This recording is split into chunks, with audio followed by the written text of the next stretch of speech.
শ্রী শ্রী গণেশ উৎসব, গণেশ পুজো আজকে দ্বার উদ্বোধন গঙ্গাপাড় প্রত্যেক বছরই হয়। এবছরই আমাদের দ্বার উদ্বোধন হয়েছে। তো অনুষ্ঠান হয় প্রত্যেক বছর, এবছরও হয়েছে। এই অনুষ্ঠান, এই গণেশ পুজো আমাদের সেভাবে মানে বাংলায় কতটা খুব বেশি ছিল না, ওগুলো তো একটু বাইরের দিকেই ছিল। তো এখন যত দিন যাচ্ছে মানুষের বাঙালির 12 মাসে 13 পার্বণ আরও বেশি করে বাড়ছে। তো আমরা আরও বেশি পুজো বিভিন্ন অনুষ্ঠানের মধ্যে আরও আসছি। তো এই গণেশ পুজোটা আরও বেশি করে মানুষের মধ্যে ছড়িয়ে পড়ছে। আমাদের বাংলায় আরও প্রচুর গণেশ পুজো হচ্ছে। আমাদের সোনারপুর উত্তর বিধানসভায় অনেকগুলো গণেশ পুজো চলছে। আজকে আমাদের আমি আরও একটা গণেশ পুজোর উদ্বোধন করলাম, বা এখানেও গণেশ পুজোর উদ্বোধন আমাদের জয় আছে। এটা প্রত্যেক বছর এখানে হয়, পুজোটা রাখে, অনেক মানুষ এখানে আসে। এখানে একটা সুন্দর করে একটা ছোট্ট জায়গার মধ্যে এটা আমাদের মঙ্গলমূর্তি পুজো কমিটি অষ্টমতম বর্ষে, এবং এরা প্রতি বছর এই উৎসবটাকে অত্যন্ত শ্রদ্ধার সাথে নিষ্ঠা সহকারে উদযাপন করে, এবং প্রতি বছর এরা এই পুজো কমিটি তাদের উত্তরোত্তর স্বীকৃতি ঘটিয়ে পুজোটাকে আরও ব্যাপকভাবে বড় করছেন। আমরা ভগবানের কাছে এই প্রার্থনা করবো যে আমরা বাঙালি কৃষ্টি সংস্কৃতি কালচার, বাঙালি সম্পূর্ণ একটা আলাদা শব্দ আমাকে শ্রদ্ধা করে।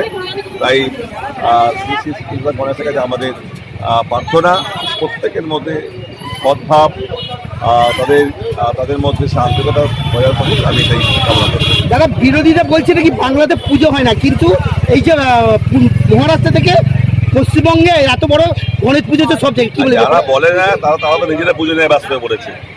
এই বাংলাতে ভোট যখন আসে, আজকে এইবার আমাদের অষ্টমতম মঙ্গলমূর্তি পূজা কমিটি আবার 8 বারের জন্য আমরা এইবার পদার্পণ করলাম।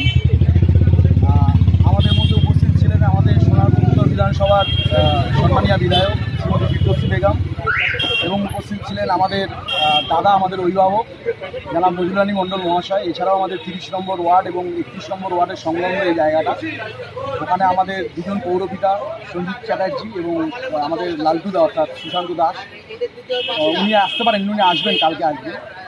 এইভাবে আমরা প্রতি বছরই পুজোটাকে আস্তে আস্তে করে এগিয়ে নিয়ে যাচ্ছি, এবং আমাদের এই পুজোটা আজকে যেমন আমাদের শুভ উন্মোচন হলো, আমাদের 29 তারিখ অবধি টানা প্রোগ্রাম রয়েছে। সেখানে আমাদের কিছু বস্ত্র বিতরণও থাকবে, কিছু সাংস্কৃতিক অনুষ্ঠান থাকবে।